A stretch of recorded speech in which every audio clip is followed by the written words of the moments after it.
pagi hari ini kita akan berbincang-bincang tentang capaian program proyek terpadu sertifikat lahan, begitu ya Pak ya? Pendaftaran tanah sistematis pendaftaran lengkap, ternyata PTSL. iya. Pendaftaran tanah Sistematis lengkap, iya, atau PTSL ya, kerjasama dari pemerintah Kabupaten Tanah Laut dengan Badan Pertanahan Nasional ya, Republik Indonesia di Kabupaten Tanah Laut. Dan kita juga nanti akan berbincang-bincang tentang target PTSL di tahun 2023.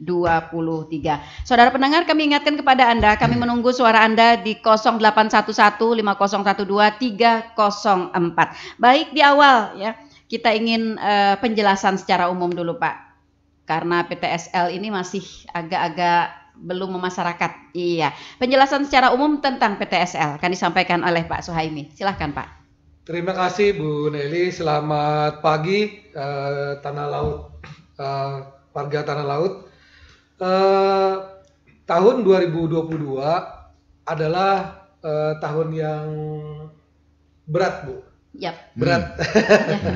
Berat ya Pak. Berat bagi BPN Tanah Laut waktu itu karena di tahun 2022 kita punya MOU, 2021 ada MOU dengan Pemkab Tanah Laut. Yaitu sertifikasi tanah masyarakat melalui program PTSL yang dibiayai dengan dana APBD.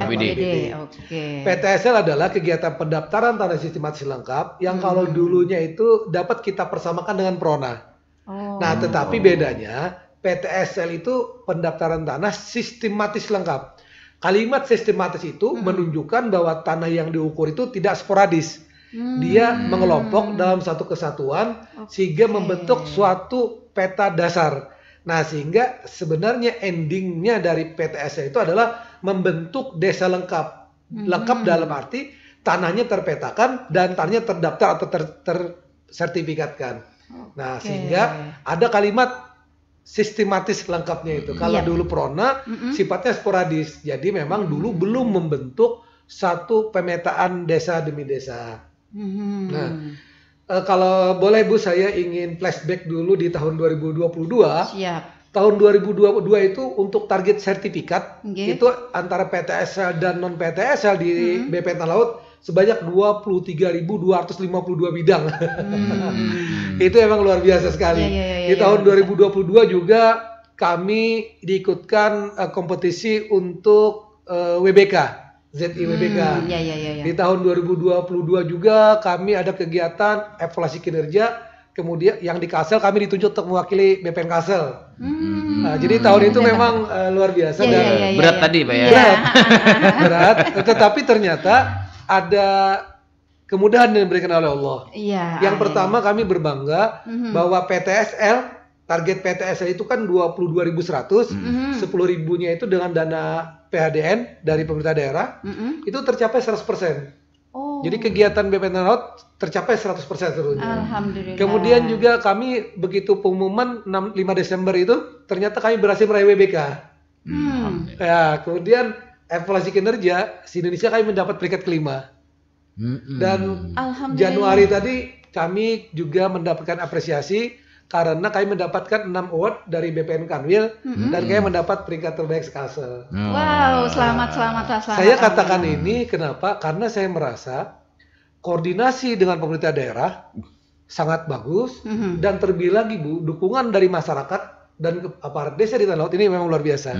Nah, jadi tahun kemarin itulah akhirnya dengan sinergitas ini kami bisa menyelesaikan tugas-tugas yang tadinya kita anggap berat, ternyata bisa kita jalani dengan baik ya Pak, dan alhamdulillah hasilnya bisa sesuai dengan apa yang kita harapkan. Gitu Bunda informasinya. Oke, luar biasa ternyata. Iya. PTSL ini sebenarnya memang target atau program pusat ya Pak.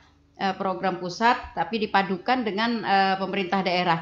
Apakah untuk keterikat atau keterlibatan pemerintah daerah ini memang diharuskan oleh pusat atau memang ini murni adanya suatu ikatan kuat antara BPN Tanah Laut dengan pemerintah daerah Kabupaten Tanah Laut? Baik Bunda Nelly dan pemirsa, bahwa PTSL ini merupakan salah satu program strategis nasional dari pemerintahan Jokowi, bahwa untuk mengatasi persoalan pertanahan itu salah satunya harus dilakukan sertifikasi secara menyeluruh.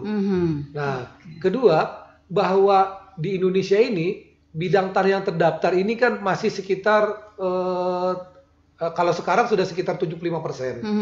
Nah, perlu waktu berapa lama lagi? Kalau itu tidak disertifikatkan dari sekarang, dan kalau jumlahnya cuma 1000, ini perlu berapa puluh tahun lagi kita bisa untuk menyelesaikan. Menuntaskan. Makanya PTS ini merupakan dari program strategis nasional yang ditandai dengan instruksi Presiden dan meminta agar seluruh pemerintah daerah mendukung penuh kegiatan ini. Nah, oleh karenanya PTSL ini ada 2 skema pembiayaan. Pertama dari APBN. APBN Plus dengan bantuan dari World Bank, kemudian juga dari pemerintah daerah. Nah, di mana pemerintah daerahnya masuknya? Nah, untuk kita di Tanah Laut ini kami sekali lagi memberikan apresiasi yang sangat besar. Kami mewakili Kementerian, Menteri Kanwil mengucapkan terima kasih bahwa pemerintah Kabupaten Tanah Laut satu-satunya pemerintah di Kalimantan Selatan yang memberikan dukungan secara penuh dengan cara melakukan pembiayaan atas bidang-bidang tanah yang sudah terpetakan, tetapi anggarannya tidak cukup di APBN. Nah, ini yang kalau masyarakat kita kan taunya tanah ulun diukur, kenapa kan terbit-terbit sertifikat? Nah, itu kan. Nah, problem inilah yang kemudian pemerintah daerah dengan DPRD Kabupaten Tanah Laut bersepakat mendanai bidang tanah yang sudah terpetakan tapi belum jadi sertifikat itu untuk kita sertifikatkan. Inilah yang sekarang hasilnya di tahun 2022 10.000, di tahun 2021 kemarin 2.500, dan insya Allah maksimal 15.000 nanti di tahun 2023 ini akan kita selesaikan. Iya, Pak, dengan tingginya kenaikan di tahun 2022 ya, 2021 kan 2.500 ya. Nah, 2022 10.000. Nah, ini apa nih Pak yang melatar belakangi sehingga naiknya begitu signifikan? Ataukah ini memang kayak instruksi juga gitu dari pusat, atau memang karena sinergi yang mungkin sinergi yang luar biasa begitu dari masyarakat. Jadi ketika kita menentukan target, kita harus ada reasoningnya, harus ada alasannya, harus ada argumentasinya. Jangan sampai di target tiba-tiba membias. Betul. Nah, kenapa kita berani 10.000? Karena memang jumlah pemetaan K3 istilahnya itu sudah tersedia masih sekitar 30.000. Nah, jadi yang memang benar-benar siap datanya adalah 10.000. Nah, jadi strateginya kita harus yang siap dulu. Dengan disesuaikan dengan jumlah anggaran yang tersedia. Iya, ini kan murni tadi dananya Pak dari pemerintah daerah kan Pak ya? Nah, pemerintah daerah tentu juga untuk memberikan dana tersebut punya pertimbangan-pertimbangan khusus juga tentu ya Pak ya. Apakah salah satu dari pertimbangan ini termasuk juga dari antusias masyarakat kita yang tinggi terhadap kepemilikan sertifikat ini? Bagaimana kondisinya di Plehari Pak, di Tanah Laut khususnya? Saya harus mengatakan dengan sejujur-jujurnya Bu, bahwa selama saya bertugas di BPN ini, di Tanah Laut ini lah Bu, masyarakat yang luar biasa antusiasnya. Ya, luar biasa. Luar biasa Alhamdulillah. Pak. Jadi mereka itu sudah sertifikat minded. Karena apa? Karena Tanah Laut ini kan beragam Bu. Ada masyarakat yang sudah dekat dengan perekonomian itu membutuhkan jaminan modal dengan sertifikat itu, gitu Pak. Kemudian juga usaha-usaha kecil itu bergerak cepat dan membutuhkan juga permodalan. Di samping itu juga mereka sadar bahwa di Tanah Laut kan banyak perusahaan-perusahaan besar perkebunan. Jadi nanti ketika itu jangan sampai ada konflik dengan perusahaan perkebunan. Jadi yang pertama saya katakan memang kesadaran dari masyarakat yang luar biasa, kemudian dukungan dan arahan dari pemerintah daerah, dan kemudian kerjasama kita dengan instansi vertikal lainnya, kejaksaan, kepolisian, pengadilan ini turut mewarnai sehingga membentuk framing masyarakat untuk antusias mensertifikatkan tanahnya. Oke. Lalu kalau boleh flashback juga nih Pak. Persyaratan masyarakat kita nih yang ingin mendapatkan fasilitas PTSL ini. Kalau jadi begini, kalau Kan ada dua sekarang. Kalau yang sudah terbit peta bidangnya, maka mereka tinggal mengumpulkan asli surat penguasaan fisiknya atau bukti peradaan tanahnya, kemudian KTP dan kartu keluarganya serta PBB-nya. Nah, tapi bagi yang belum ada, maka ini harus dari awal mematok tanahnya, kemudian mengumpulkan KTP, kartu keluarga, PBB, kemudian nanti diukur oleh BPN dan lain sebagainya. Kemudian nanti disampaikan kepada desa, desa nanti menyampaikan kepada BPN, BPN nanti menindaklanjuti melalui panitia yang namanya panitia adjudikasi untuk kita proses sertifikasinya. Ya. Artinya tidak terlalu sulit ya Pak ya, sepanjang persyaratan artinya telah dimiliki. Iya. Kalau boleh disampaikan nih Pak, target penyelesaian dari sertifikat di proyek kegiatan PTSL ini berapa lama Pak? Kalau kami di Tanah Laut ini begini Bu, kalau untuk tuntas itu memang 1 tahun, satu tahun anggaran. Tapi kami di Tanah Laut ini kan prosesnya itu tidak 10.000 langsung selesai tidak. Betul. Tapi bisanya Bertahap, berjalan bulan ini sekian. Nah, siap. kita sudah mendesain, membuat namanya itu timeline. Bulan ini berapa, bulan ini berapa, bulan ini berapa. Nah, karena apa? Karena ini juga berkaitan dengan akuntabilitas. Karena tidak mungkin dengan SDM kami ini bisa menyelesaikan dalam satu waktu. Karena ada OTOH yang harus dibagi, nanti tergantung prinsip anggaran. Jangan sampai kerjanya bagus, nanti kami malah kena pemeriksaan. Nah, ini yang kami atur, sehingga kami per bulan itu mendesain sebulan kalau 10.000 berarti satu bulannya misalnya 1.000. Jadi nanti kita akhirnya 10 bulan. Nah, sisanya apa? Ini untuk menjaga kalau ada margin errornya. Ternyata misalnya ada komplain dari masyarakat. Jadi memang sudah kita buatkan timeline dan time schedule penyelesaian. Selain daripada PTSL ini Pak, pensertifikatan yang secara non PTSL ini kombinasinya nih bagaimana Pak? Di Tanah Laut ini secara otomatis berkurang. Karena masyarakat sudah memahami akan PTSL. Kalau dulunya sertifikat rutin kita menyebutnya itu banyak, sekarang sudah jauh berkurang. Karena mereka ada PTSL, biayanya murah, waktunya cepat, terukur, pasti, mengontrol mudah. Kemudian juga aparat desanya juga bisa sewaktu-waktu memberikan informasi. Jadi memang ada penurunan di kegiatan layanan pendaftaran tanah untuk pertama kalinya. Iya, artinya di dalam kegiatan PTSL ini masyarakat kita benar-benar mendapat fasilitas pendampingan yang luar biasa ya Pak. Kalau di dalam yang disebut mandiri ya tadi ya, yang sendiri tadi artinya kita kan harus mengupayakan sendiri. Nah, tapi di dalam PTSL ini masyarakat diberikan kemudahan, diberikan pemahaman yang memang benar-benar mereka mengurangi kesulitan mereka begitu ya. Nah, sehingga ini juga sangat membantu kepada masyarakat kita. Karena begini Pak, ada kadang-kadang masyarakat kita ini yang mengurus sertifikat begitu ya Pak. Kemudian ada kekurangan atau ada kesalahan antara nama misalnya, nama dengan di administrasi kependudukan, mereka kan harus disuruh untuk membuat atau memperbaiki surat keterangan. Nah, kadang-kadang masyarakat kita kalau yang di Plehari ya Pak, kalau yang dekat dengan Disduk Capil mungkin agak-agak mudah. Tapi kalau masyarakat kita yang jauh mungkin, sehingga ini yang sebenarnya hal kecil tapi mereka tidak terlaksanakan.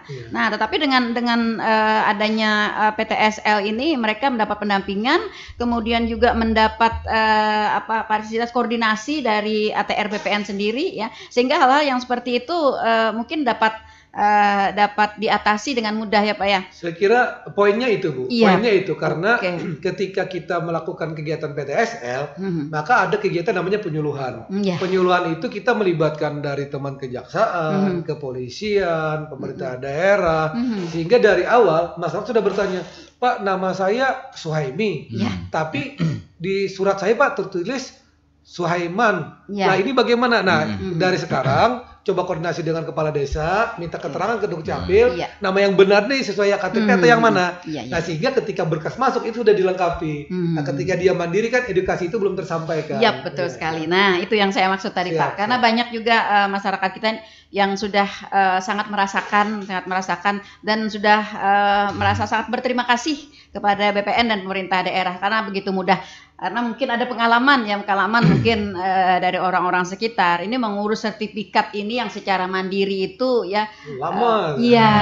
Lama dan luar biasa sulitnya, Pak. Iya, apalagi kalau bagi masyarakat kita yang tidak terbiasa berurusan ke kantor. Nah, apalagi mereka yang biasa kalau dulu ya Pak, ada yang memakai puasa. Nah, jasa orang lain begitu. Nah, jadi nambah biaya jadinya Bu ya. Iya, nambah. Apakah ada indikator Pak untuk dimasukkan di PTSL ini? Iya Pak, pasti ada. Yang pertama, kalau indikator teknis di kita, bidang tanah itu paling tidak itu 60% lah belum terdaftar, belum bersertifikat. Satu indikator pertama. Kedua juga, ini bisa kita nanti kita bentuk desa lengkap. Bisa kita bentuk desa lengkap. Yang ketiga juga, kita juga tentunya dalam rangka penyelesaian konflik. Juga ini kita pilih indikator-indikator desanya. Yang keempat ya pastinya animo masyarakatnya. Karena bagaimanapun juga animo masyarakat itu kan menduduki poin yang paling penting. Ketika nanti tim melakukan pengukuran di lapangan, patok tidak terpasang dengan baik. Nah ini kan menimbulkan kendala lah dalam proses pelaksanaannya. Dan mungkin Pak, apa ada batasan Pak maksimal luas tanah dalam mendapatkan PTSL ini? Ya, kalau ketentuan itu kita kembali ke ketentuan normanya. Jadi misalnya satu orang itu misalnya 2 hektar atau maksimal 5 hektar. Cuman kan kadang-kadang di masyarakat kita ini yang kami alami bahwa misalnya Pak ini tanah kami 20 hektar atau ternyata itu milik dalam satu keluarga yang sudah dibagi-bagi. Nah akhirnya kita pecah-pecah lah. Bukan maksud kita memecah sendiri, tapi memang dia bersepakat. Nah kita juga ada MOU dengan pengadilan agama terkait dengan itu. Jadi nanti ada penetapan fatwa waris. Iya betul. Nah, jadi secepatnya pada saat terjadi kegiatan demikian, kita bisa melakukan pemisahan hartanya melalui penetapan waris secara cepat dan sederhana. Luar biasa sinerginya Bu ya. Iya luar biasa. Iya. Memang benar-benar menghendaki permudahan untuk masyarakat. Kemarin apalagi kemarin pengadilan negeri ada Kijang Mas apa itu Bu ya? Wah luar biasa juga ya. Iya luar biasa juga, makanya itu sudah ada beberapa. Ini kan dimulainya tahun 2021 kan Pak ya? 2021 baru 2 tahun kan ya? Nah masyarakat kita sudah banyak yang ngomong nih Pak, ya begitu berterima kasih dengan program pemerintah daerah bersama dengan BPN ini. Mereka benar-benar merasakan kemudahan ini dan senang sekali tentunya ketika punya sertifikat ya. Di samping tadi untuk bisa jadi agunan penambahan modal, yang pasti juga guring nyaman Pak karena kepastian hukum nih tanah kita nih tidak akan. Nah, ada mikir akan di kakak turun. Iya. Itu ya, sedangkan untuk bikin sendiri sangat susah. Ada yang bilang begini Pak kemarin, ini nostalgianya ada kenangannya nih Pak dari mereka. Dulu katanya beberapa tahun yang lalu saya sudah bercita-cita ingin mensertifikati tanah ini. Tapi berbagai kendala yang dihadapi begitu. Pertama mungkin karena isu-isu katanya bikin sertifikat itu mahal sekali, ya mungkin karena banyak yang pakai orang ketiga tadi atau dan lain sebagainya itu Pak. Nah kemudian juga katanya lama sekali juga ya. Kemudian katanya juga banyak persyaratan-persyaratan yang harus dipenuhi, sedangkan mungkin saya tidak dapat mungkin memenuhi persyaratan-persyaratan itu. Nah alhamdulillah ternyata 2021 dia masuk Pak di PTSL. Dan itu sebuah kesenangan keluarga yang luar biasa ya. Jadi angan-angan mereka yang awalnya sih mungkin bisa kada kawa juga aja kita nih mensertifikati tanah nih ya.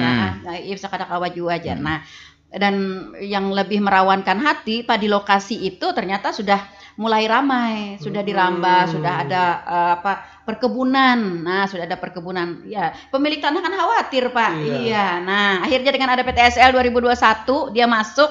Nah, ini satu luar biasa. Selamat pagi ya, Bapak yang kemarin sudah menyampaikan kebanggaannya kepada kami. Iya, karena lihat flyer kemarin sudah. Iya, sudah lihat flyer, Pak. Ya, sudah kirim kemarin ya. Berterima kasih katanya Pak kepada BPN dan pemerintah daerah. Oke, baik, kita tahu ya Pak, PTSL ini tadi disampaikan mengelompok ya Pak ya? Iya, mengelompok. Iya. Artinya dalam satu kelompok itu minimal banyaknya ada berapa Pak? Nggak ada batasannya. Nggak ada batasannya. Artinya harus yang pasti lebih dari satu begitu ya? Pastinya lebih dari satu. Oke. Nah, apakah mengelompok ini persyaratannya dalam satu desa itu hanya satu kelompok atau dalam satu lokasi itu bisa beberapa kelompok? boleh dalam satu desa beberapa kelompok. Jadi misalnya satu desa ada 5 blok misalnya, atau satu RT 2 blok nggak apa-apa. Tapi harapan kita supaya tidak banyak desa sebenarnya itu bisa dapat maksimal pemetaannya. Tapi kita juga melihat kondisi di lapangan, animo, kemudian juga kesiapan data di lapangannya. Coba pada intinya, prinsipnya itu kami inginnya itu sistematis semua kelompok itu, Bu.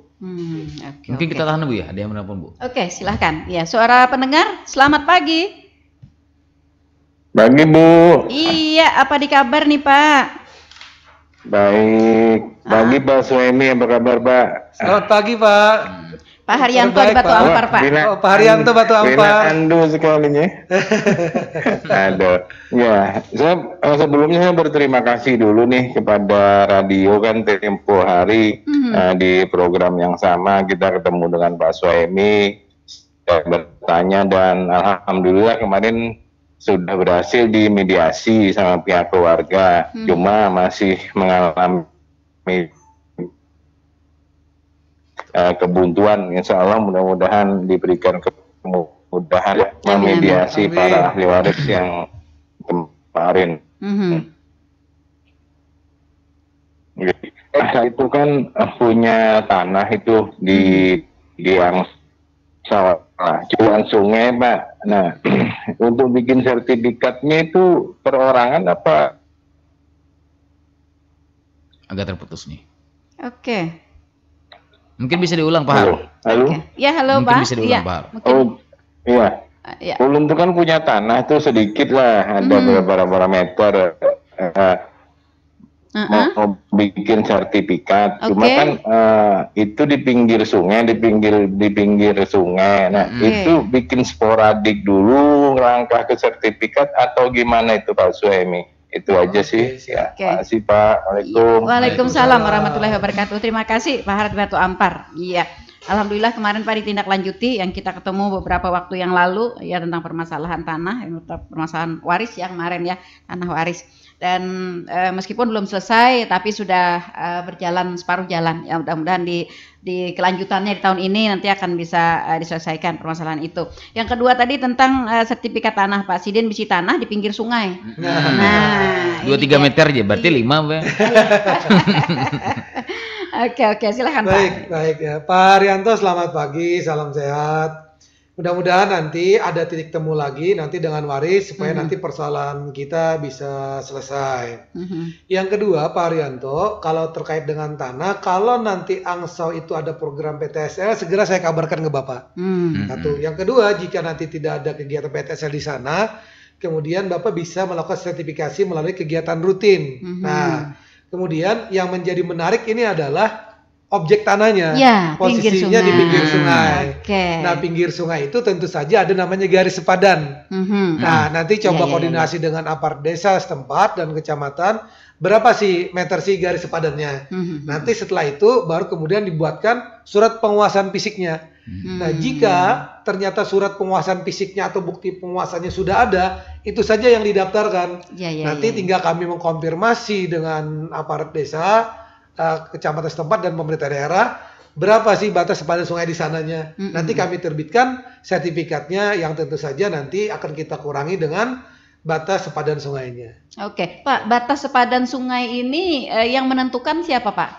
Biasanya itu dari dari dinas sungai, dinas sungai. Kalau tidak ada dinas sungai, dinas perkotaan. Perkim. Iya. Oke.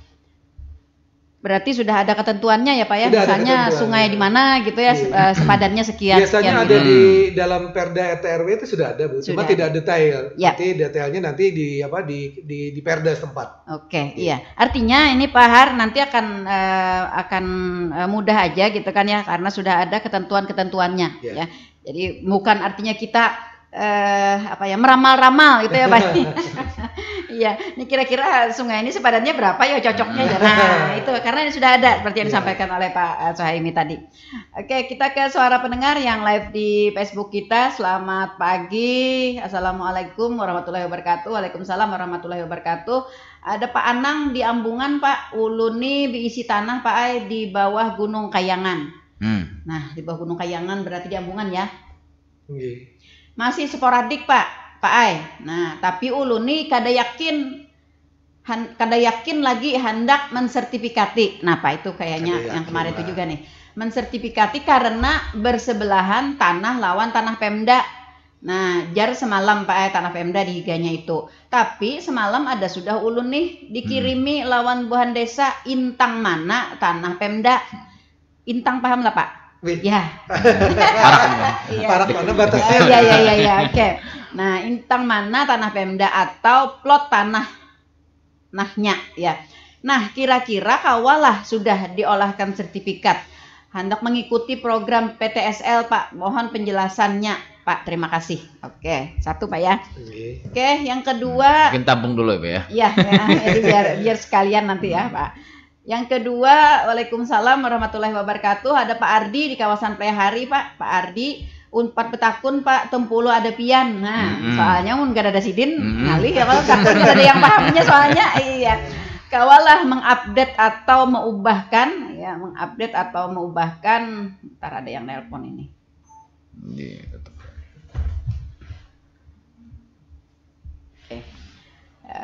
Mohon maaf yang nelpon ya, kita tunggu dulu.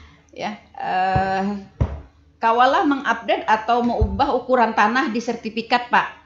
Karena kayak ini Pak tanah Abah Ulun itu sekalinya kurang 1 meter yang harusnya lebar 11 meter Pak Nah, karena dulu pas mau ukur Abah Ulun ini kada 4 tetangga Ulun yang menyaksikan. Jadi pas mau olah sertifikat semalam mengikuti patok yang ada. Nah, singkat cerita Pak semalam tuh tetangga ulun sebelah kiri hendak mensertifikati tanahnya. Nih, jadi diukurlah lawan Pak RT, lawan tetangga ulun nih memastikan bahwa ukurannya semalam itu sekalinya ampun Abah ulun itu ukurannya kurang 1 meter Pak. Harusnya 15 meter. Nah, Jarsidin yang ada nih hanya ada 14. Nah, karena dari dulu dari ujung ke ujung aja Pak ukurannya. Nah, sama 15 berataan. Nah, kayak itu kawalah Pak. Diupdate-akan ukurannya. Terima Intinya kasih. merubah ukuran ya. Merubah ukuran Pak di sertifikat tanah itu berarti sudah bersertifikat Pak. Iya, cuman ukurannya kurang 1 meter. Sekarang itu Pak 1 meter ini sudah begitu berarti. Iya. Apalagi kalau misalnya di depan jalan atau di lokasi-lokasi yang strategis. Oke. Baik, langsung dijawab Pak. Baik Pak Anang, Pak Ambungan, berarti Pian sudah dapat kepastian bahwa tanah Pian itu kada masuk tanah Pemda. Nah itu langsung kawat disertifikatkan aja Pak.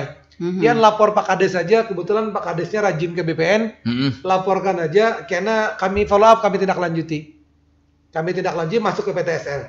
Atau kalau Pian hendak langsung, kami bersedia menunggu Pian ke BPN. Bilang aja karena di resepsionis kami BPN mau ketemu ulun, tindak lanjut dari kita ngobrol-ngobrol santai di Radio Tuntung Pandang ini karena ulun bantu akomodasi. Oke, alhamdulillah. Mantap sekali Bapak saya ini. VIP nih. Iya, Pak Anang VIP Pian. Nah, pokoknya ulun tunggu Pak Anang.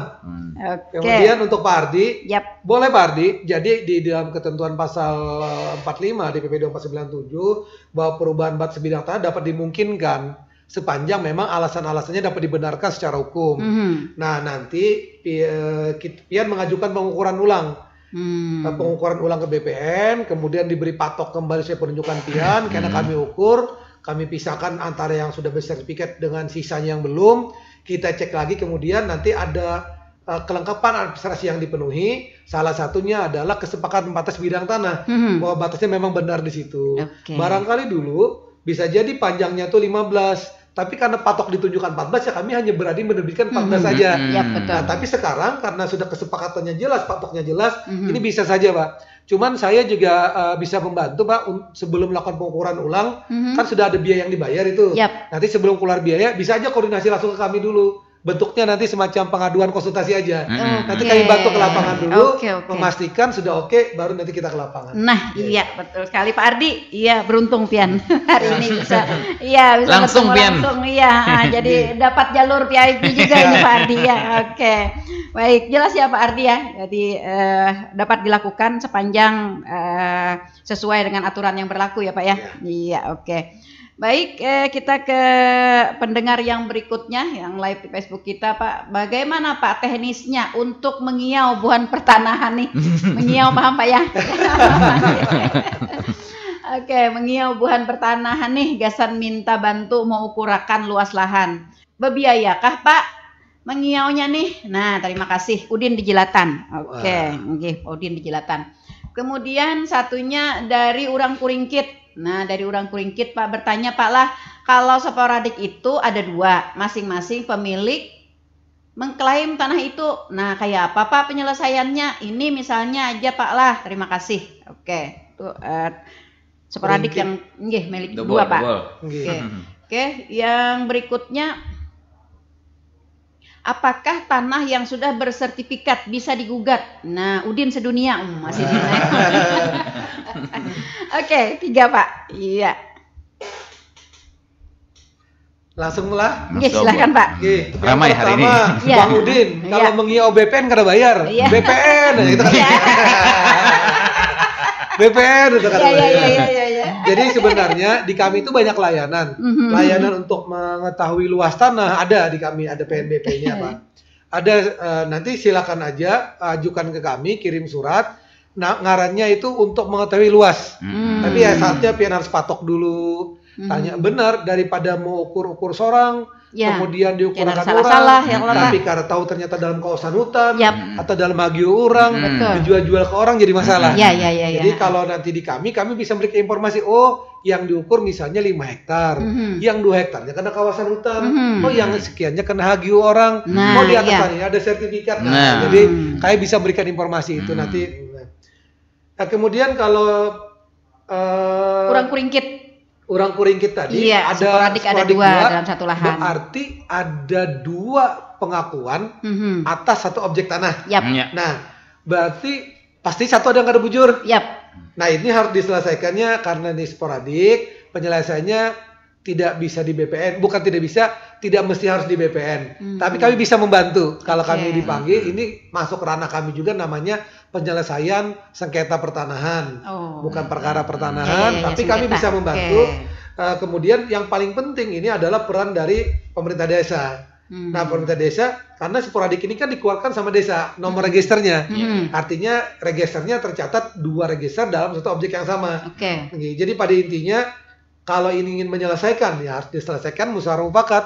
Harus dicari dulu sporadik yang satu belinya dari mana, sporadik 2 dari mana. Riwayatnya Pak ya? Tanahnya asal-usulnya. Oke. Nah, kalau nanti ketemu dalam satu riwayat yang sama, nah berarti ada yang menjual 2 kali. Nah, ini dicari. Tapi biasanya yang begini bisa kita selesaikan asalkan nanti dimediasi oleh desa, nanti pihak-pihak dipanggil. Dan kami bersedia juga nanti, kalau nanti ada mediasi desa, kami bersedia dipanggil dan melakukan pendampingan. Iya. Kemudian Pak Udin sedunia, sertifikat bisa digugat kah? Bisa, bisa digugat. Nah, makanya kadang-kadang ulun analogikan ke ini, Pak Jar, ini pala beda nama, BP ini nggak beda nama nih aja Jar, dipersoalkan. Padahal yang kami lakukan ini untuk melindungi hak-hak masyarakat ketika nanti digugat oleh orang lain di persidangan di pengadilan. Nah, tapi kan masyarakat kita memberi pemahamannya kan tidak bisa langsung. Seolah-olah ada kesan BPN mempersulit ya Pak ya. Juru ulun pian mengambil duit di bank namanya beda, mengambil duit cuma 200.000 diunjuk bank kada Pak Ejar. Ini duit ini beda 200.000 bisa 200 juta harga sertifikat ini. Nah, jadi tujuan kita itu melindungi pemilik sertifikat sebenarnya.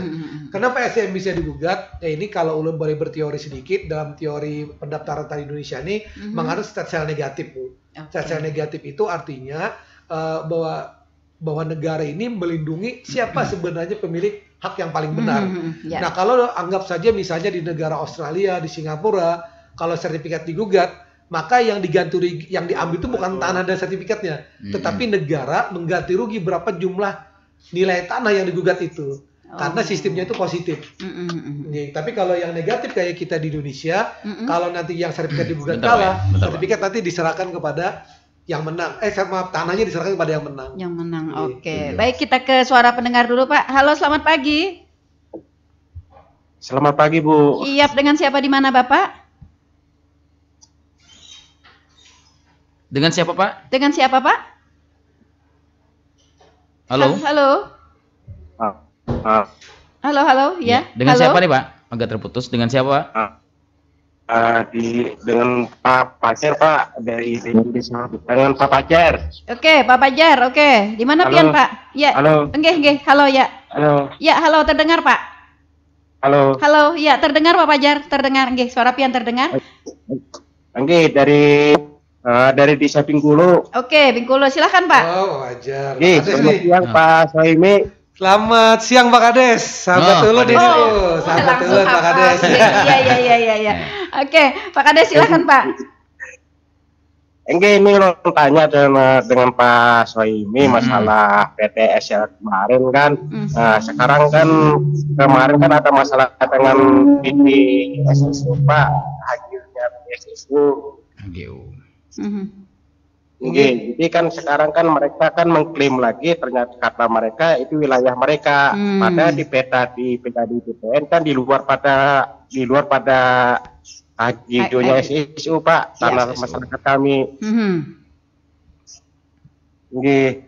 Kayak apa menolakkan masalah ini supaya clear lah kami dengan di SSU, Pak. Oke. Iya, Bu. Oke. Pak, terima kasih. Oke, terima kasih. Warahmatullahi wabarakatuh. Waalaikumsalam Kepala warahmatullahi Desa wabarakatuh. Bengkulu ya. Iya, terima kasih Pak Fajar, Kepala Desa Bengkulu. Kemarin mungkin kena lahan PTSL ya Pak ya.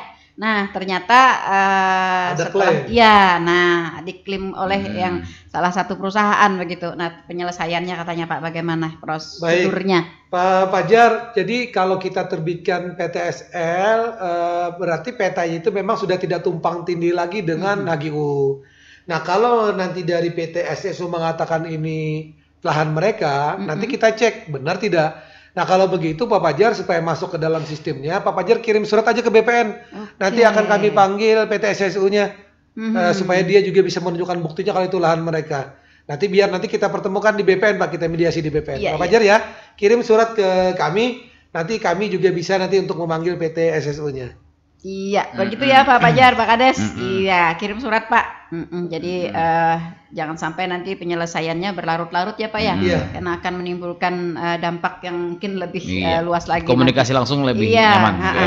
Ini mumpung ketemu dengan Pak Kepala BPN langsung nih Pak Fajar. Iya. Pokoknya kalau melalui radio langsung di full up Ibu ya. Iya, Ya ini bentuk bentuk apresiasi bahwa Radio Tutung Pandang juga menggelorakan persoalan pertanahan di tanah laut. Jadi kita harus memberikan apresiasi. Iya. Siap, terima kasih. Walaupun nanti penyerahannya sertifikatnya di sini, Pak. Iya. Terima kasih Pak. Oke, baik. Begitu ya Pak Fajar, dapat dipahami ya Pak ya. Oke, kita lanjut ke yang Pak Udin tadi Pak, Pak Udin Sedunia tadi tentang sertifikat yang bisa digugat. Ini dalam koridor apa nih? Jadi sertifikat itu dia akan memenuhi dua persyaratan. Persyaratan benar secara formil, benar secara material. Kalau secara formil itu tata cara mengolah sertifikatnya benar. Nah, jika tata cara mengolah sertifikatnya, standar prosedurnya, kemudian ini salah, maka ini bisa digugat di pengadilan. Tapi pembatalan sertifikat secara tata usaha negara tidak serta-merta menghilangkan hak keperdataan. Karena TUN itu mempersoalkan terkait dengan keabsahan pejabat negara yang menerbitkan sertifikatnya. Nah, lain hal kalau misalnya gugatannya perdata. Ini adalah berkaitan dengan materialnya, material tanahnya. Misalnya letak perayaan tanahnya tidak sah. Ada pemalsuan di dalamnya atau penguasaan perbuatan melawan hukum. Nah, ini kalau memang digugat dan kalah, maka nanti tanahnya ini bisa diserahkan kepada siapa yang menang menggugatnya.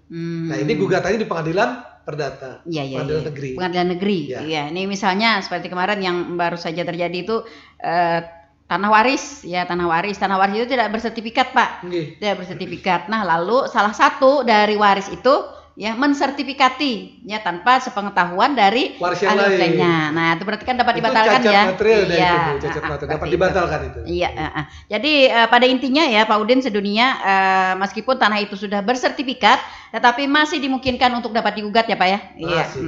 Dengan memenuhi persyaratan-persyaratan yang berlaku. Oke, baik.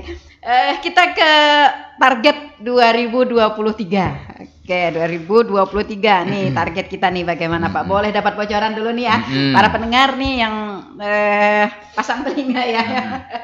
Iya, ini bocorannya hanya hari ini nih ya. Besok-besok sudah nggak ada lagi nih. Iya, dan juga mungkin dilangsungkan dengan yang ramai-ramai sekarang Bu, yang ramai-ramai sekarang tanah ekstra-migrasi. Ini berapa hektar untuk tanah laut dapat nih?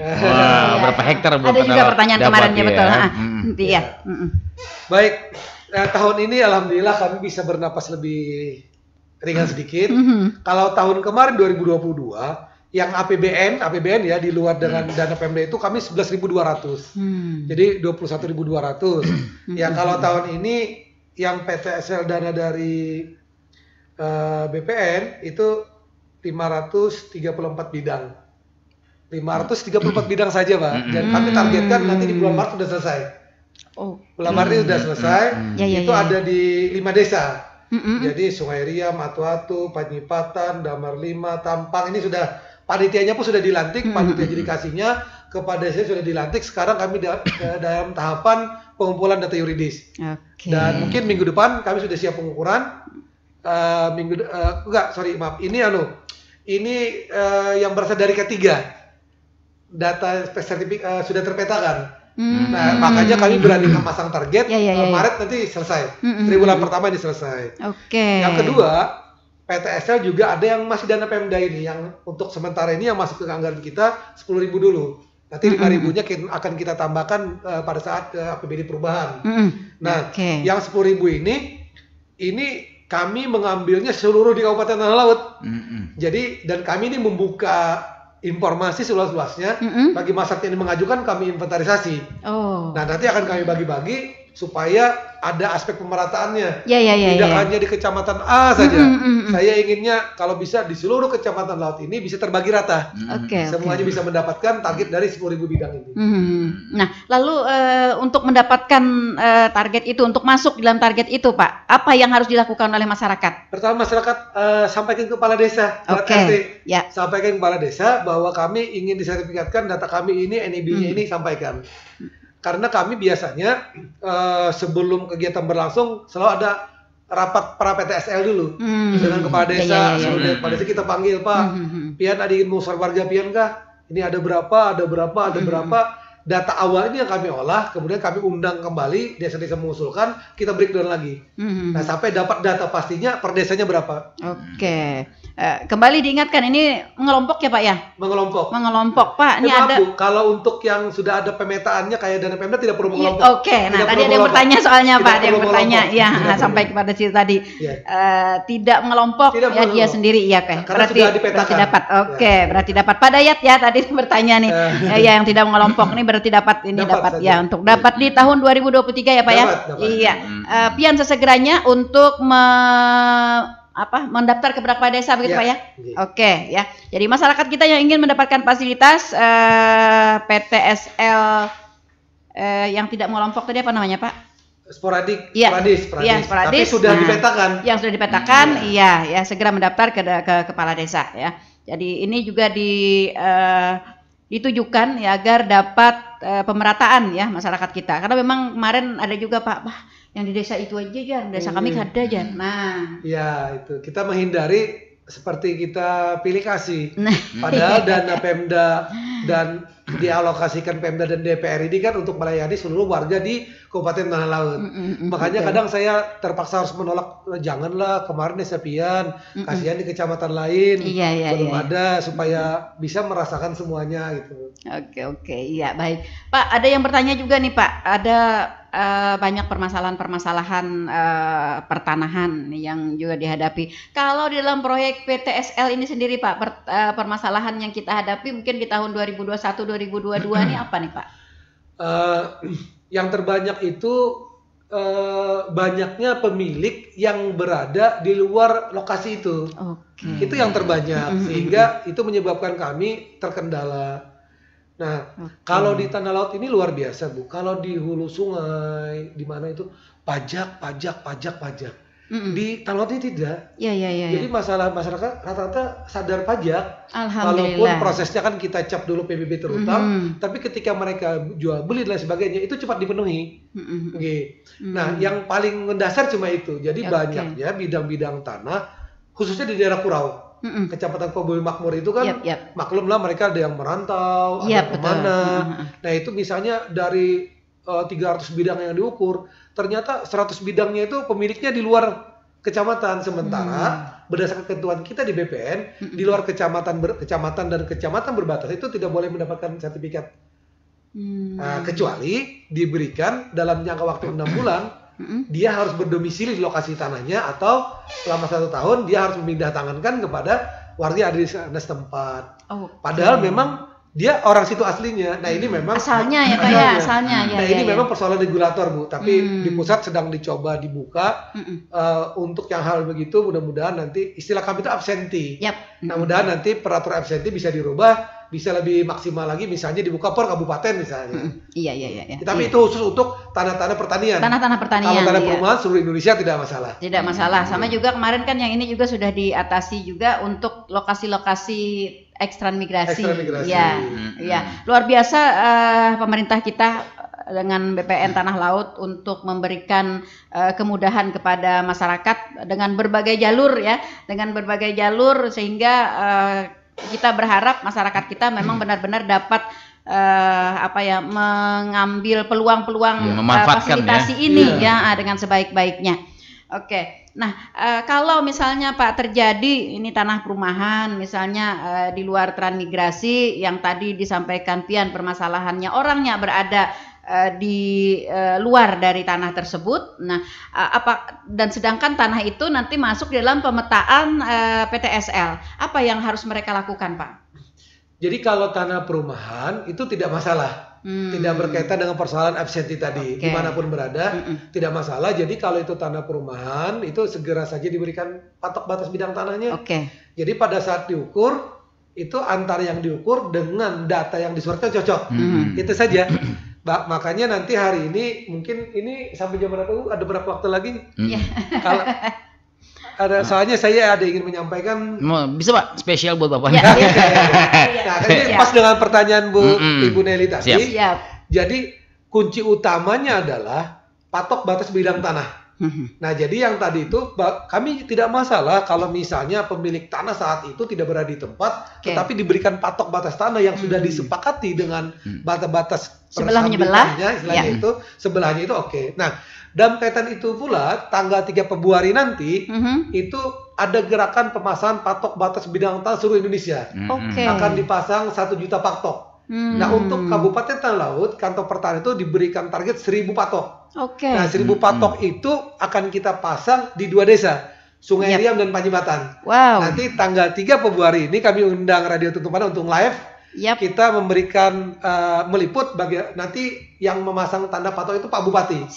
Nah, kenapa ini sangat penting? Karena persoalan patok ini persoalan yang krusial. Betul. Kan kalau misalnya orang sudah menikah, tanda buktinya surat nikah. Ya, orang sudah bisi sertifikat, tanda bukti bisi tanah, tanda buktinya sertifikat.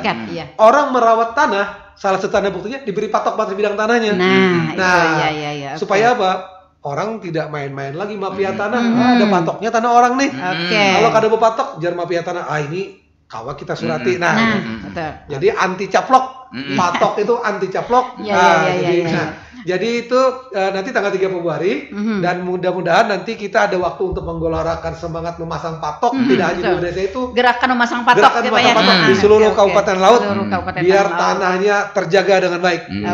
Pak, berkaitan dengan persoalan patok. Jadi kalau dari nenek moyang kita dulu ya Pak, patok ini Pak bermacam-macam. Iya, jadi ada yang botol ditanam di bawah tanah. Jadi tulisi ini batas tanah ampun haji ini. Nah, kemudian ada yang ulin.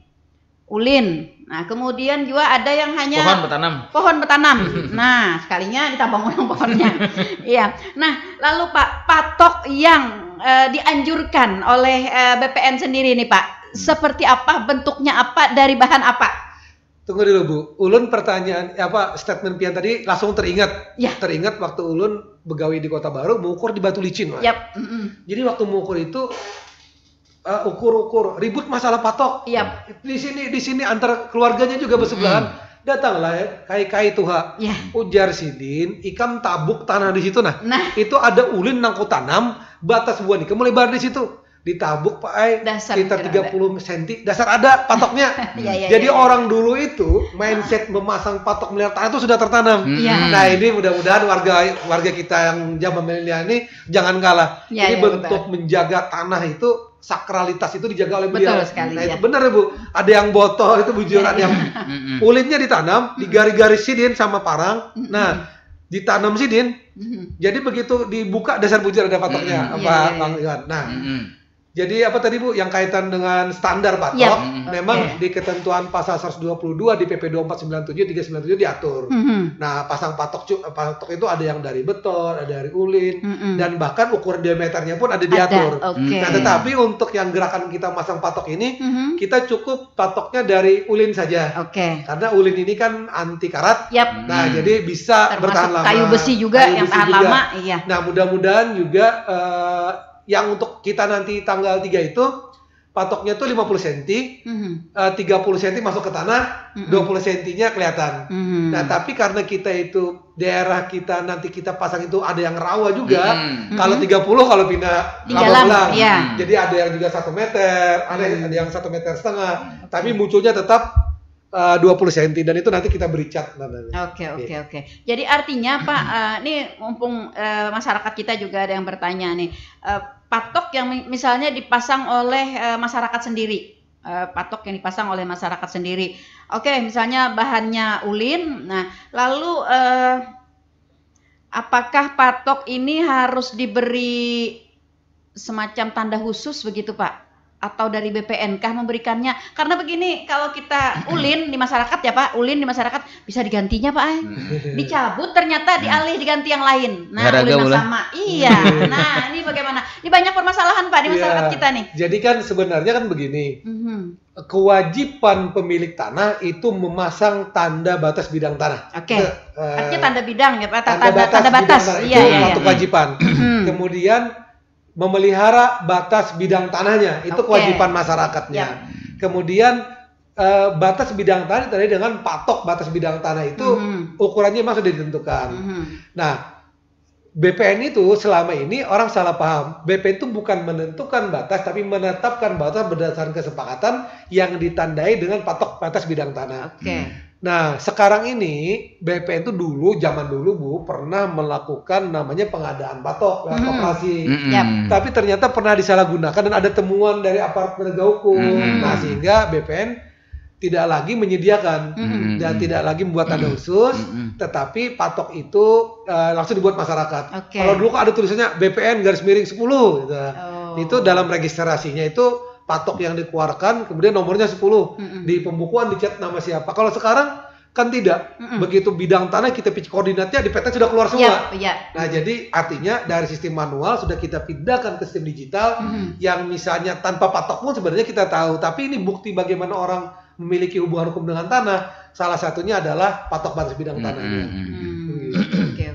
Artinya terbuat dari apapun ya Pak, yang pasti itu sudah ada kesepakatan. Jadi jangan sampai nanti seminggu Pak yang sebelahnya mencabut, maling sini, calik sini. Nah, benar Bu, benar. Jadi yang substansinya itu adalah bukan pada patoknya, tapi kesepakatan batasnya. Jadi mau batasnya. Soalnya jangan jual ulin 10-10, karena ada yang makan bangun rumah. Makanya itu Pak, ulin ini kalau misalnya pertama ya Pak, rentannya itu pertama ulin ini kan harganya mahal. Jadi banyak yang melerek Pak. Jadi patok tuh hilang tarus, bukan marga orang kada suka dengan batas tanahnya itu, tapi ngiler dengan patoknya itu gitu ya, dimanfaatkan. Kemudian yang kedua, ulin ini kan apalagi kalau kita beli ibaratnya yang sudah jadi ya, 10-10 atau 5-7 misalnya, di pasaran kan banyak Pak. Nah, sehingga ketika ada pihak-pihak yang nanti akan melakukan suatu penyimpangan nih mudah mencari. Jadi sama tuh patok yang nyandak semalam 57 lah jarna Pak. Tapi bujur anda 57 aja tapi ndak ada mandak di situ semalam udah di sini jarna Pak. Soalnya dialih urang Pak kan. Jadi itu kita perlu cara mengatasinya nih Pak. Ya, jadi kan makanya cara mengatasinya sekarang dalam sistem pengukuran kita menggunakan sistem koordinat dengan GPS yang sangat canggih sehingga bergeser patok dimanapun kita sudah bisa merekonstruksi kembali sebenarnya patok yang dipasang piato tidak di situ. Nah jadi dia bisa ngaku oh iya Pak semalam terubah semeter. Nah kelihatan. Jadi salah satunya sistem digitalisasi melalui sistem pemetaan kita ini maka ini dapat menghindari penyalahgunaan orang yang mematok tanahnya, mencabut patok tanah orang, memindahkan itu bisa teridentifikasi. Iya, menghindari adanya sengketa ya Pak ya. Nah, artinya ya bagi para pendengar ya, bagi Anda yang ingin menetapkan batas tanah tadi ya sebaiknya sebelum memasang patok berkoordinasilah kepada BPN. Ya Pak untuk menetapkan batas karena ukuran begini Pak, ukuran kampung dengan itu Pak kemarin diukur jadinya itu 15 ternyata setelah diukur BPN tidak sama 14,8 nah itu dia jadi itu juga menimbulkan banyak sekali juga sengketa-sengketa tanah Pak. Mohon maaf Bu tapi di Tanah Laut ini ulun selama hampir 2 tahun ulun sudah jarang masalah patok batas itu dipersoalkan. Luar biasanya itu. Ya, tapi kita kan ini kan generasi yang orang tuanya kayaknya masih ada. Bagaimana nanti 10 tahun lagi? Menjaga di kemudian hari. Kita gerakan pemasangan patok batas bidang tanah ini harus kita gelorakan dan harus kita semangati secara sungguh-sungguh. Betul sekali Pak. Karena tanah ini kan tidak bertambah nih. Tidak bertambah. Orangnya bertambah. Itu nanti pada akhirnya nanti tanah akan menjadi semakin semakin elit lah dia. Eksklusif. Iya, eksklusif sekali. Nah, itu pertanahan sudah mengambil ancang-ancang ya untuk menangkal berbagai permasalahan di kemudian hari. Baik, saudara pendengar, ya sepertinya waktu kebersamaan kita sudah berada di penghujung dan banyak sekali hal-hal yang sudah kita perbincangkan di kesempatan pagi hari ini. Mudah-mudahan dapat menambah wawasan pengetahuan dan juga dapat meningkatkan peran serta masyarakat ya dan juga dapat meningkatkan kesadaran masyarakat ya dalam hal untuk pensertifikatan dan untuk legalisasi tanah-tanah milik masyarakat. Sebelum kita tutup silahkan Pak statement closingnya dulu Pak untuk masyarakat kita. Yang pertama tanah sudah disertifikatkan, jaga tanah dengan cara patoki tanah pian dan jaga patok batasnya karena ini adalah wujud kepastian hukum terhadap tanah. Dengan tanah berpatok, maka anti caplok, anti mafia tanah. Oke. Iya. Demikian ya para pendengar hal-hal yang kita sampaikan di pagi hari ini. Terima kasih kepada Pak Suhaimi, Pak. Terima kasih. Sama-sama. Ya, sukses selalu Pak dengan segala program-program ya. Dan terima kasih juga kepada para pendengar yang sudah berkontribusi bersama kami dan juga para pendengar yang sudah setia bersama kami di 102,3 LPPL Radio Tuntung Pandang FM, radio berinteraksi untuk pembangunan Kabupaten Tanah Laut. Mohon maaf jika ada sesuatu yang kurang berkenan di hati Pak dan mudah-mudahan kita dapat berjumpa kembali di lain waktu dan kesempatan. Ya, akhirnya saya Nelly Aryani dan saya operator Iwan Ferry. Bagi Anda yang mungkin replay kembali pembicaraan hari ini bisa mengunjungi akun YouTube kita di LPPL Radio Tuntung FM 102,3 MHz dan jangan lupa like and subscribe. Terima kasih, tetap bersama kami. Assalamualaikum warahmatullahi wabarakatuh.